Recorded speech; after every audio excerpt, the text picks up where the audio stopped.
السلام عليكم ورحمة الله وبركاته. أهلا بكم معايا من جديد في قناتي سالي's كيتشن. أتمنى يا رب تكونوا بخير، وطبعا احنا برضو لسه ما زال في موسم المدارس، فقررت أعمل لكم ميني بيتزا طلبت مني كتير. بس اسمحولي، يعني دور البرد ماشي مع الناس كلها، فسامحوني عن صوتي النهاردة. النهاردة هنقدم لكم بقى الميني بيتزا، وإزاي نعملها بطريقة سهلة وبسيطة وكمية هايلة جدًا من نُص كيلو دقيق هنعمل العظمة دي. وعلى طول على الوصفة بتاعتي في بولة فاضية حطيت كوباية مَيّة دافية، وكمان معاها معلقة كبيرة من الخميرة الفورية. الكيس ده أنا كنت آخدة منه نُص الكمية في وصفة تانية، فأخدت معلقة واحدة بس كبيرة، وبعد كده ضِفت عليهم 3 معالق سكر كبار. وبعد كده حطيت كيك شيف أو أي بيكنج باودر موجود عندكم، حطيت نُص معلقة صغيرة علشان بس تعزّز الهشاشة بتاعة الميني بيتزا بتاعتي. وبعد كده هاقلّب المكونات كلّها مع بعضها عشان تتجانس وكمان تتفاعل. الجديد في الموضوع إن إحنا حطينا البيكنج باودر مع المواد السائلة، دايمًا كنا بنحطه مع المواد الجافة اللي هو الدقيق والملح وكده، لكن النهارده غيّرنا شوية في الوصفة. وبعد كده زي ما إحنا شايفين أنا ضِفت كوباية كاملة من الزبادي، أي نوع من الزبادي موجود عندِك تقدري تحطي كوباية. وبعد كده هاضيف عليهم نُص كيلو من الدقيق اللي هو معادل 500 جرام. ونضيف عليهم ربع معلقة ملح لو كوكس، نص معلقة مش مليانة لو الملح العادي. وبعد كده هنحط عليهم معلقتين صغيرين من الحليب البودر.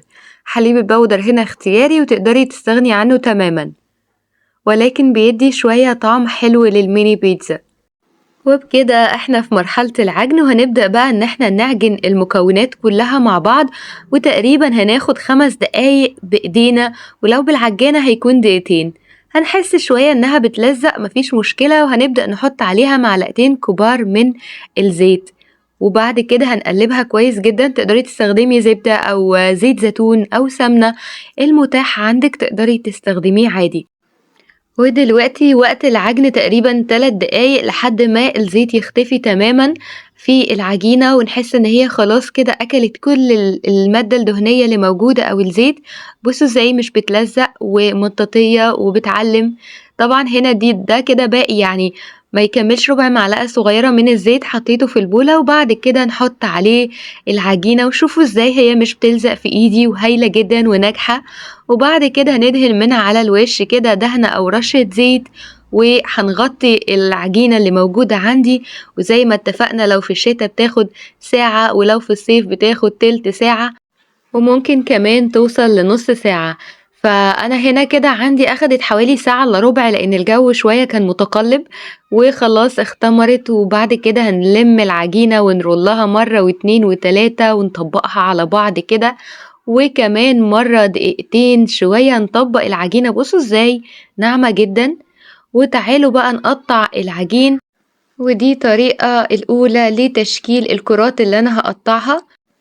وتعالوا بقى لطريقة التشكيل أو التقطيع التانية. بدأت أفرد العجينة بالمردنة كده الصغيرة، أو أي عصاية موجودة عندك تقدري إن انتي تفردي عجينتك، والسمك هيكون تقريبا سنتي. وهنا بقى تقدري تتحكمي في السمك بتاع الميني بيتزا اللي موجود عندك. حابة ان هي تكون سميكة ماشي، رقيقة ماشي، ولكن سنتي مظبوط فبيكون في الوسط شوية. وهنشكل بقى بكوباية كده.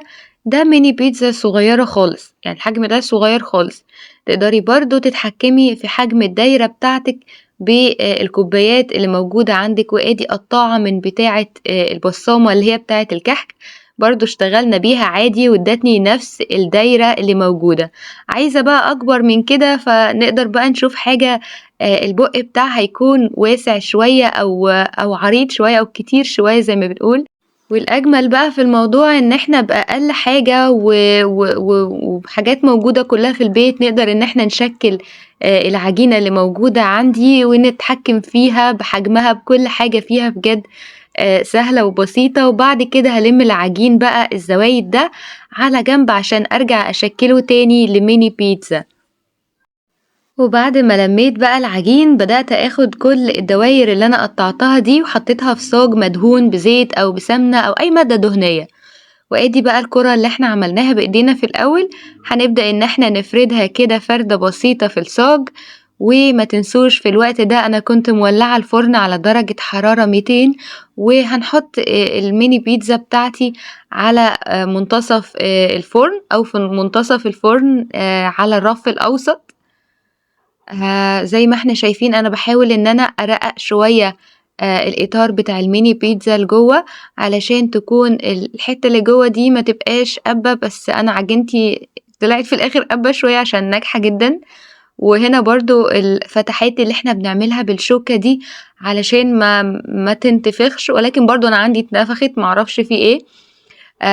فعادي جدا مش مشكلة، مهم في النهاية انها ميني بيتزا هايلة يعني. ودي باقي الكمية حطيتها في صينية، وهنبدأ ان احنا نعمل لها فتحات بالشوكة كده على اساس انها تهبط. وزي ما قلت لكم انا بس عشان عارفة النتيجة بقول لكم انا عندي العجينة ناجحة جدا وعايزة تنتفخ بصراحة. فتعالوا بقى نعمل الصلصة، وهنا حوالي معلقتين كبار من الصلصة اللي هي في العلب أو الأكياس، وبعد كده حطيت عليها نص معلقة توم باودر، نص معلقة بصل باودر صغيرين، ربع معلقة فلفل أسمر، ومعلقة من الزعتر. وهنبدأ بقى إن احنا نقلب كل المكونات دي كده مع بعضها بدون ملح، لأنه الموتزاريلا فيها ملح والزيتون فيه ملح وعجينتي فيها ملح، فمش محتاجين أي ملح في الصلصة أو الدهان بتاعها الخارجي. وبعد كده قلبنا المكونات وهندهنها على وش الميني بيتزا. وخلي بالكم مش عايزين نجيب صلصة على الأطراف عشان الأطراف بتحمر بسرعة، فمش عايزينها تكون محروقة. لو حطيناها على الأطراف الصلصة هتتحرق بزيادة، يعني هتستوي لدرجة انها تتحرق.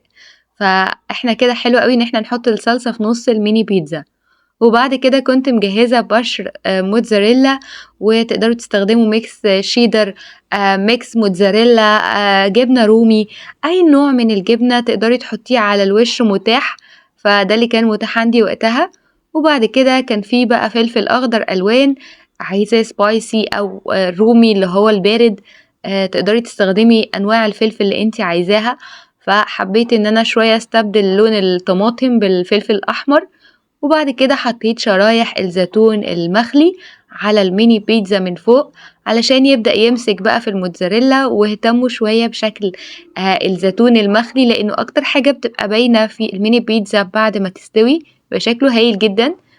وادي شكل الميني بيتزا بعد حوالي تلت ساعة في الفرن في الرف الأوسط على درجة حرارة 200 من غير ما اشغل شواية. بس تقدري ان انتي لو حسيتي ان اللون مش قد كده تقدروا ان انتوا تشغلوا الشواية علشان تدي اللون الذهبي ده. وهي دي الميني بيتزا بجد هايلة رائعة، شكلها حلو قوي ناجحة. زي ما قلت لكم هي قبت معايا شوية لأنها ناجحة جدا، طرية من جوه بجد هشة قوي، يعني شايفين شكلها طري طري جدا. وكمان المرحلة دي اللي احنا بنطلعها من الفرن تقدروا ان انتوا تغطوها بأي قطعة من القماش علشان او اي كيس ما فيش مشكلة، اي ستريتش راب علشان تفضل محتفظة بان هي تكون طرية. اتمنى يا رب النهاردة وصفتي تكون عجبتكم، ولو الوصفة عجبتكم ما تنسوش اللايك والشير والسبسكرايب، وكمان تفعلوا زر الجرس عشان يوصلكم كل جديد. وقبل ما امشي بقى حبيت اوريلكم شكلها من جوه ازاي هشة قطنية جدا، مش قادرة اوصف لكم طعمها رائع. وكمان ادي الحجم اللي بقولكوا عليه اللي كان دايرة صغيرة، وتقدروا تعملوها البيتزا الكبيرة لو البق بتاع المج او الكوباية واسع شوية او القطاعة، يعني تقدري تتحكمي في الأحجام بتاعتها براحتك جدا. فدلوقتي بس أقدر أقول لكم لمزيد من الوصفات تابعوني على قناتي سيلي's كيتشن، وبالهنا والشفا، باي باي.